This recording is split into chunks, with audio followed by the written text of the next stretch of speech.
Last week was our first playoff game, and my plaque psoriasis was so itchy under all my gear. Sometimes just thinking about scratching could take me out of the moment. And then my doctor told me I could get clearer skin with a pill called Otezla. Otezla apremilast is a prescription medicine used to treat adult patients with plaque psoriasis for whom phototherapy or systemic therapy is appropriate. Otezla can help you get clearer skin after just 4 months. Okay, ready for the next game.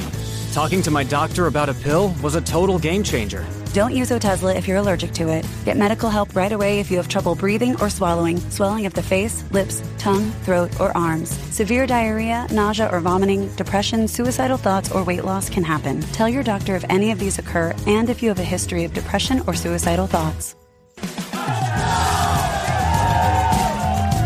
Live in the moment. Ask your doctor about Otezla. Call 1-844-4-OTEZLA or visit Otezla.com for prescribing info about cost, and more.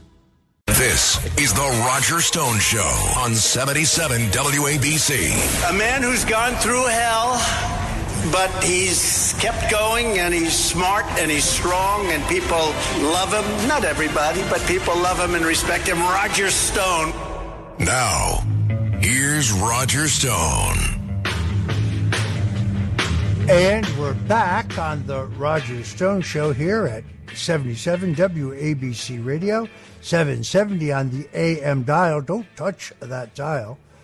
Characteristically, Donald Trump put out a statement after his failed assassination attempt, confirming that he will attend the Republican National Convention in Milwaukee and refusing to change his schedule despite this harrowing act of political violence seen now by millions of Americans. Former President Donald Trump urged Americans Sunday morning to stand united and said we must be, quote, defiant in the face of wickedness, just hours after a gunman left him bloodied but uninjured otherwise yesterday. The president said it was God alone who prevented the unthinkable from happening, and that he said, quote, we will fear not, but instead remain resilient in our faith and defiant in the face of wickedness. Our love goes out to the other victims and their families. Among others, a special prayer, please, for Corey Comparatori. He is the man hit in the head and killed. He has served his community as a firefighter.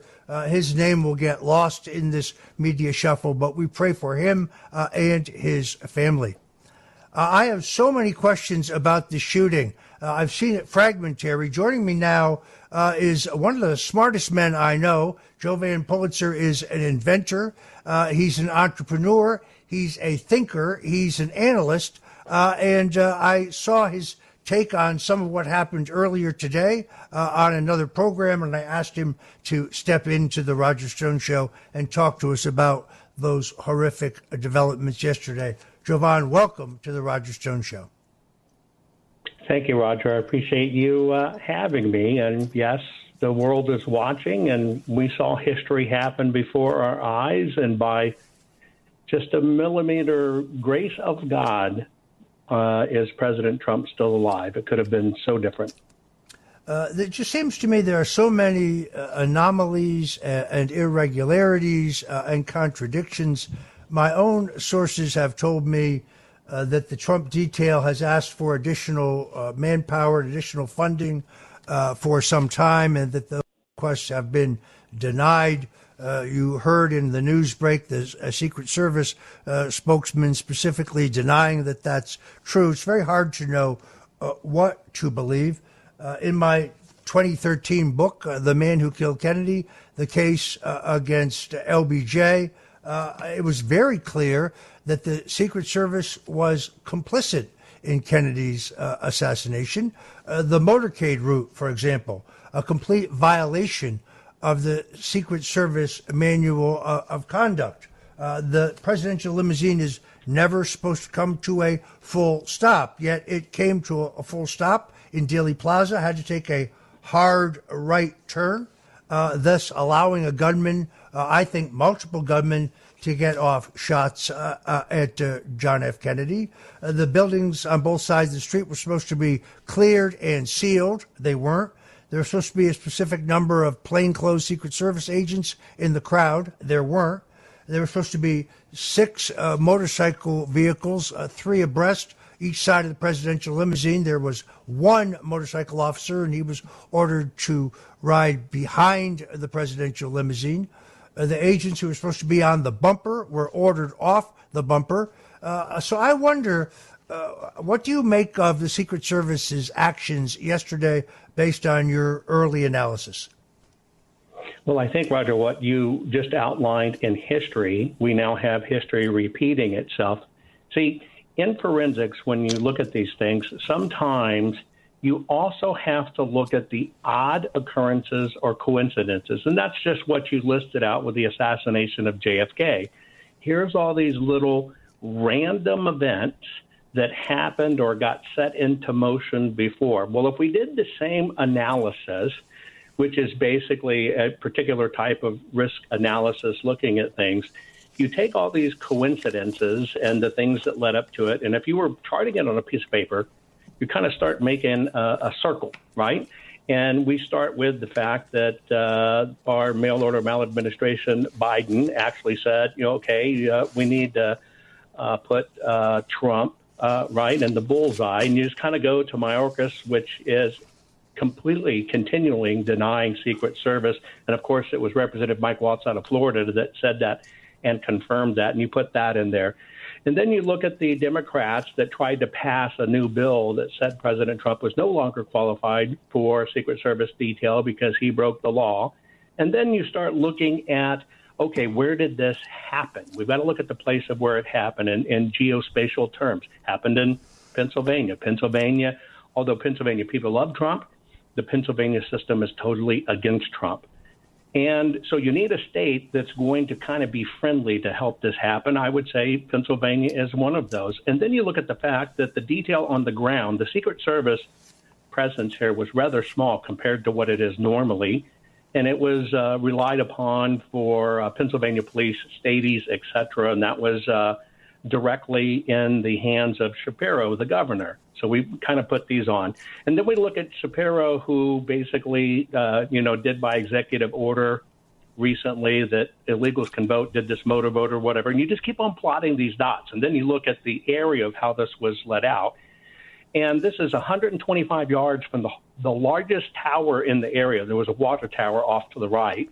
And then, of course, you have this, we're going to call it police SWAT, on this one building right behind Trump. They're blocking him in the back. They're blocking by a body of water kind of to the south. But yet they didn't see this guy in a building. You're going to put that in a dot. And then there was reports that this was reported. Some are saying 7 minutes earlier. Some are saying 4 to 5 minutes earlier.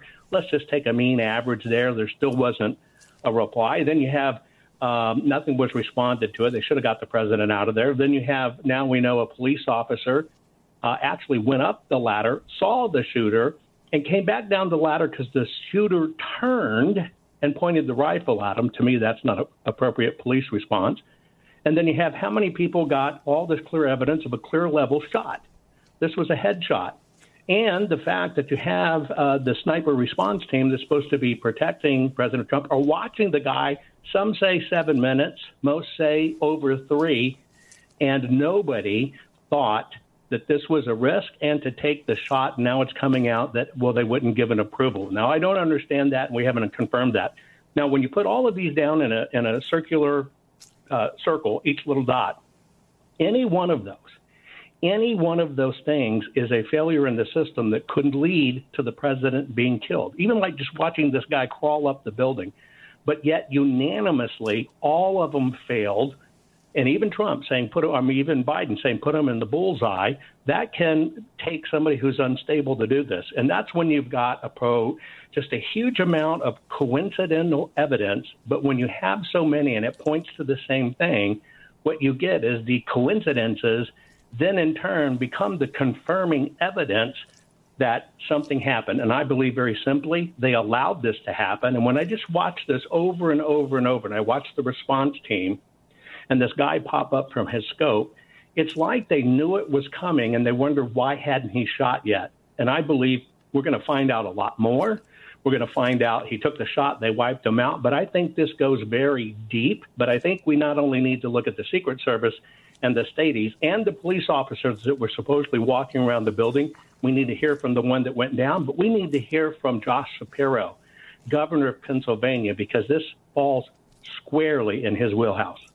What you point out about Pennsylvania is absolutely true. For example, mail-in ballots are very clearly unconstitutional, very specifically unconstitutional under their state constitution. The lower courts in Pennsylvania overturned them, outlawed mail-in ballots. The middle courts reaffirmed that decision, and then the totally politicized left-wing and politically activist state Supreme Court reinstated the mail-in ballots, which is like cat's play to the Philadelphia Democrat machine, where voter fraud has been refined to a fine art for decades. It is an extraordinarily political atmosphere. Very hard to understand here. The Secret Service says in a statement that the killer, would-be killer, but the man who did kill Corey Comparatori, wounding others, right, is Thomas Matthew Crooks. Yet a number of sources insist to me that's incorrect, that the would-be assassin is a man named Maxwell Yerrick, who appears to me, based on just cursory research, to have a record of making threats and fighting with Trump supporters, a man affiliated with Antifa. This is like the government telling us Lee Harvey Oswald did it and he acted alone, and that Jack Ruby, who murdered him to silence him, had no known connections to organized crime, except for he was a button man for Carlos Marcello in the Chicago mob. It's I almost. agree with you 100%. I think this other guy, if he doesn't have something to do it, he's the real guy. I believe this guy, that we're supposed to believe a 20-year-old with what may be just a 22 fitted out with gear to look more techie than it is, did this shot. Now, the shot was a perfectly level shot. They should have caught him up there anyway. But if you look at this other fellow, the same thing, I'm not sure. I'm just saying I'm not sure that we've successfully identified, one, is this the real shooter? And two, did he act alone? And going back to your comment on Pennsylvania, Pennsylvania is kind of like Arizona. You know, it's got mafia, everything else in it. Pennsylvania has its long teeth in doing something like this. And if you just go back to 2020, even the mail-in ballot issues, I think people are forgetting. And we did some investigation there looking at the 2020 stuff. They literally had deployed a ballot opening machine, which is standard practice if you have a lot of ballots. And it just takes off a very tiny bit of the envelope so people can quickly pull out the ballot. However, after interviewing the manufacturer of the machine and on the ground, this thing was set to 1/8 of an inch. Somebody had reset it. They confirmed it. Somebody reset it. Now, what that meant is when that machine opened those ballots, it actually cut through the ballots, put them in 3 pieces. Now, when a ballot's in 3 pieces, it has to be spoiled, which means somebody else gets to fill out a new one. And they did not let that process be observed. And you saw people pre-filling out ballots, not even look at the cut ones. This stinks to the high heavens. I want to stay focused on the events of yesterday because I don't think the average voter understands the lengths to which those who oppose Donald Trump will go to prevent his reelection. The results of what we saw yesterday is the results of this overheated, hateful, vitriolic, hyperbolic, over-the-top rhetoric in which they constantly try to vilify Donald Trump as a racist, as a sexist, as an authoritarian fascist. Joe Biden called him a rapist in his public remarks. Trump has not been convicted of rape. He was specifically not convicted of rape, even though the sexual assault trial in Manhattan, I think, was a travesty. So these people are responsible. As you point out, Joe Biden says it was time to put Trump in a bullseye.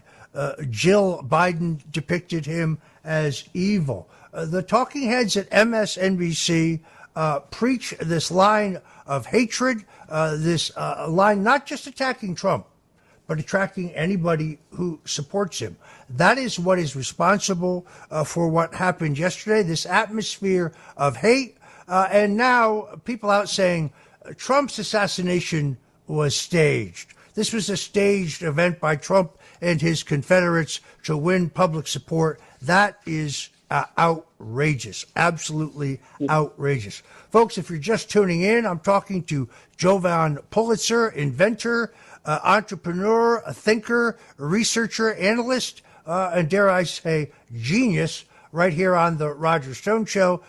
Stay tuned right here at 770 on your AM dial, and we'll be right back.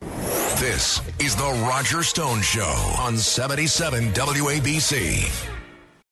Why choose a Sleep Number smart bed? Can I make my side softer? Can I make my side firmer? Can we sleep cooler? Sleep Number does that. Cools up to 8 times faster and lets you choose your ideal comfort on either side. Your Sleep Number setting. It's the Sleep Number Everything Smart Bed sale. Every smart bed and base are on sale during our Memorial Day event. Up to 50% off, plus free home delivery. Limited time. Exclusively to Sleep Number store near you. Learn more at sleepnumber.com. Welcome back, folks. This is Roger Stone on the Roger Stone Show. It is Sunday, and we thank God Almighty for the safety and protecting the life of President Donald J. Trump. As someone who lived through the Kennedy assassination and also the attempted assassination on President Ronald Reagan, I had that same lump in my throat when I first heard that he'd been shot. Anyone who was old enough to remember in 1963, we heard initially that President John F. Kennedy had been shot, and then after a brief sequence of time, we were told that he was, in fact, dead. It is a moment that no one can forget, unless, of course, you're George H.W. Bush, because he said for 30 years he couldn't remember where he was when John F. Kennedy was shot. Where was he? Oh, he was in Dallas. Well, he was in Dallas the day before. He was in Tyler, Texas, at the exact time of the shooting. We know this because he managed to place a call to the FBI bureau in Houston, Harris County, to establish an alibi, basically saying, this is George Bush. By the way, I'm in Tyler, Texas. I've heard about this assault on the president. He tipped them off about a young Republican back in Harris County who he said may or may not have made threats against Kennedy. When the FBI raced to the home of the man fingered by George H.W. Bush, he was in his backyard painting George Bush for the U.S. Senate signs and posters. In my view, an attempt to establish an alibi. Amazingly, there were multiple presidents on the ground in Dallas on November 26, 1963. Obviously, John Kennedy was there. Next up, Lyndon Johnson was there. Richard Nixon was in town, having come to Dallas to address a Pepsi-Cola bottlers convention. And, of course, future President George H.W. Bush stayed in the Sheraton Hotel, feet from Dealey Plaza, the night before. Jovan Pulitzer is with me. Jovan, are we going to find similar anomalies when we begin to investigate what actually happened yesterday? I absolutely believe that's true. Everything points to it. This is a failure so egregious of protocol that it had to be, well, just let happen. It had to be planned. And I'll give you an example. Secret Service, when they are protecting the president, and they were to see this guy crawling up on a building, which supposedly crawled onto the building in complete open. There's video footage of it, and took almost 3 minutes to set up.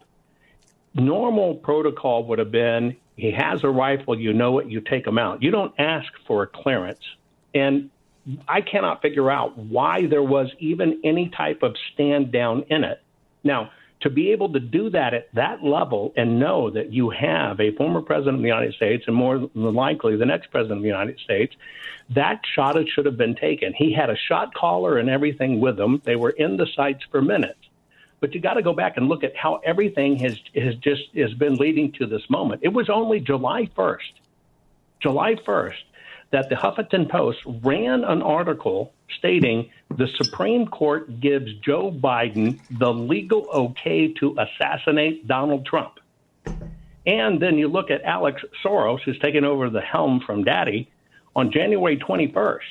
He posted a picture of a bullet through a window, a bullet shot window, and $47, and basically saying, suggesting that Trump should be assassinated. This is going on all around us. Now, what I'm worried about, I was just recently doing a program with Alex Jones and Laura Logan, and we were talking about all the different things coming up, and Alex mentioned, the system's got its back against the wall. They're failing. If I look at this moment in time, I look at this hesitation to allow the shooter to get multiple shots. They were banking on whoever really took the shot of taking President Trump out. I slowed down the footage showing people he just managed to turn his head, even just the slightest at the last moment, and that bullet just grazed him. I believe that this was planned, and now they failed. Now what's going to happen here is, what are they going to do next? Is because we're going to lead into the convention in Milwaukee, and Alex was suggesting that they're going to bomb the place with a vehicle load of explosives, which is very possible. This is a beast that's hurt and got their backs against the wall. But isn't it ironic that here we are going to be again in Milwaukee, and who is the president that had an assassination attempt while campaigning in Milwaukee? Yeah, Theodore Roosevelt. There's too many things and they all like their times and anchors and stuff in this. I believe that it's going to get worse, and I believe they now have no choice but to pull out all the stops. They have inadvertently empowered President Trump more, but also this is where President Trump worries me. Now, I know he's a fearless warrior. God bless the man. What you see is what you get, right? But he is insistent on going to Milwaukee. And I just have to tell you the truth. That panics me. And certainly if they wait till he gets in, because they've already said they're not going to let him be in office. And I agree with many saying he's got to literally lock himself down in a bunker and get this country run and cleaned up, because it's too much of a risk being out there. And I have to tell you, I have great concerns of what's coming. Well, I want to make it very clear that I pray that you're absolutely wrong about any kind of violence or problem at the Republican National Convention. I just pray that you are wrong.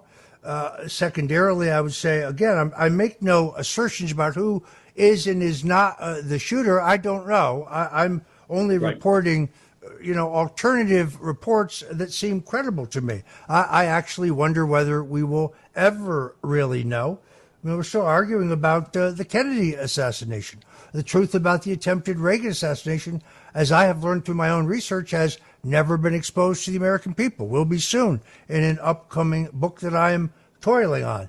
I'm afraid we're out of time here, but I want to thank Jovan Pulitzer for coming on the Roger Stone Show today and giving us his analysis of those horrific events yesterday. The good news that through the protective power of Jesus Christ and through the grace of God, Donald Trump is unharmed.